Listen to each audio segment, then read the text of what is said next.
Assalamualaikum warahmatullahi wabarakatuh. Salam sejahtera untuk kita semua.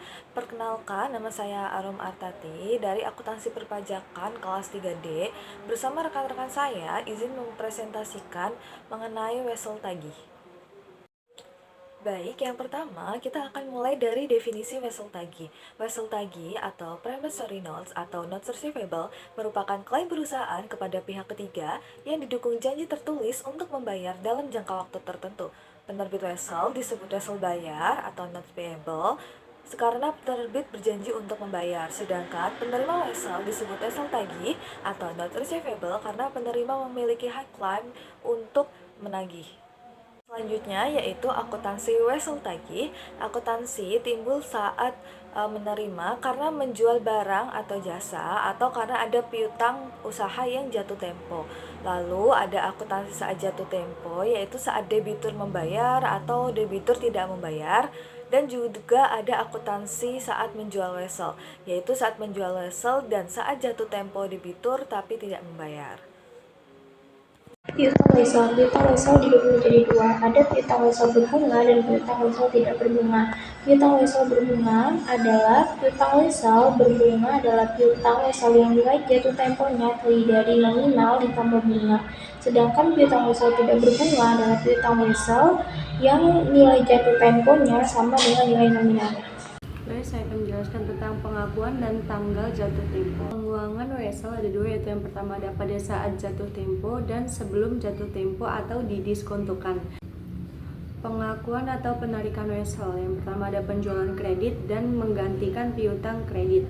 Tanggal jatuh tempo yaitu dihitung setelah tanggal penarikan wesel atau jika periode dinyatakan dalam hari. Komponen wesel tagih terbagi menjadi 5. 1. Nilai nominal. Nominal uang kertas yang tercatat di wesel tagih yang digunakan untuk menyatakan jumlah piutang yang bisa ditagih oleh kreditur. 2. Pembuat dan penerima. Pembuatnya adalah kreditur, pihak yang meminjamkan, dan penerimanya adalah debitur atau pihak yang meminjam. 3. Bunga. Adanya tingkat bunga untuk wesel tagih adalah untuk pembayaran secara kredit. 4. Jangka waktu. Jangka waktu berguna untuk menghitung lamanya pembayaran wesel tagih. 5. Nilai jatuh tempo. Cara menghitung nilai jatuh tempo adalah jumlah pokok ditambah dengan bunga. Untuk contoh soal, wesel nominal sebesar 5.000, jangka waktunya 6 bulan, bunga 12%, dan tertanggal 1 September. Jadi jika jangka waktunya 6 bulan dan tertanggal 1 September, berarti dia sampai 1 Maret. Dan untuk 1 November mendiskontokan ke bank dengan diskonto 18%. Untuk perhitungannya, periode diskonto sama dengan 1 November sampai dengan 1 Maret. Diskonto 4 dibagi dengan 12, 4 ini adalah hasil dari jarak 1 November sampai ke 1 Maret, jaraknya ada 4 bulan. Berarti dibagi dengan 12, dikali dengan 18% tingkat diskonto, dan dikali dengan 5.300, dan hasilnya adalah Rp318. Dan kas diterima adalah 5.300 dikurang dengan diskonto sebesar Rp318, dan hasilnya adalah Rp4.982. Untuk pemegang wesel, kasnya sebesar 4.982, biaya bunganya adalah sebesar 18, dan wesel didiskontokan sebesar 5.000. Wesel dibayar dan jatuh tempo. Yang pertama pemegang wesel.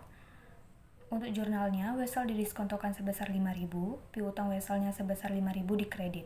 Dan yang kedua, untuk pembuat wesel, utang wesel sebesar 5.000 didebit, biaya bunga sebesar 300 didebit, dan kasnya sebesar 5.300 dikredit. Dan untuk bank, kasnya sebesar 5.300 didebit, piutang weselnya sebesar 5.000 dikredit, dan pendapatan bunga sebesar 300 dikredit. Nilai jatuh tempo wesel tagih. Jumlah terutang saat jatuh tempo itu disebut nilai jatuh tempo. Contohnya menerima 6.000 utang dengan tingkat bunga 12% dan 30 hari wesel tertanggal 21 November tahun 2000 sekian.